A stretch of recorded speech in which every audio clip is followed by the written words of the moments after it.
കോടാനുകോടി വർഷങ്ങൾക്ക് മുമ്പ് ഈ പ്രപഞ്ചം രൂപപ്പെട്ടപ്പോൾ ഒരൊറ്റ നിയമം എഴുതപ്പെട്ടു.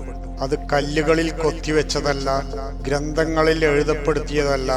അത് ഓരോ ജീവന്റെ തുടിപ്പിലും ഓരോ അണുവിലും പ്രപഞ്ചത്തിന്റെ ഓരോ കണികകളിലും അലിഞ്ഞു ചേർന്നിരിക്കുന്നു പ്രകൃതിയുടെ ഒരേ ഒരു നിയമം. ഈ നിയമത്തിന് മുന്നിൽ എല്ലാവരും തുല്യരാണ്. രാജാവെന്നോ പ്രജയെന്നോ ഇല്ല, വലുതെന്നോ ചെറുതെന്നോ ഇല്ല. ഈ നിയമം ദയ കാണിക്കാറില്ല, പക്ഷപാതം കാണിക്കാറില്ല. അത് ഒന്നു മാത്രം ആവശ്യപ്പെടുന്നു: അർഹതയുള്ളവൻ അതിജീവിക്കും, അല്ലാത്തവൻ കാലയവനികയ്ക്കുള്ളിൽ മറയും. ഇതിനെ ക്രൂരമെന്ന് വിളിക്കാൻ വരട്ടെ, കാരണം ഈ നിയമമാണ് ഈ ഭൂമിയിലെ ജീവന്റെ വൈവിധ്യങ്ങൾ നിലനിർത്തുന്നത്. ഈ നിയമമാണ് ഓരോ ജീവിയെയും അതിൻ്റെ കഴിവിൻ്റെ പരമാവധി ഉയർച്ചയിലേക്ക് എത്തിക്കുന്നത്. ഇന്ന് നമ്മൾ ആ നിയമത്തിൻ്റെ ആഴങ്ങളിലേക്കൊന്ന് സഞ്ചരിക്കാൻ പോവുകയാണ്. നമ്മുടെ ജീവിതത്തെ മാറ്റിമറിക്കാൻ ശക്തിയുള്ള ആ പ്രപഞ്ച സത്യത്തെ അടുത്തറിയാൻ.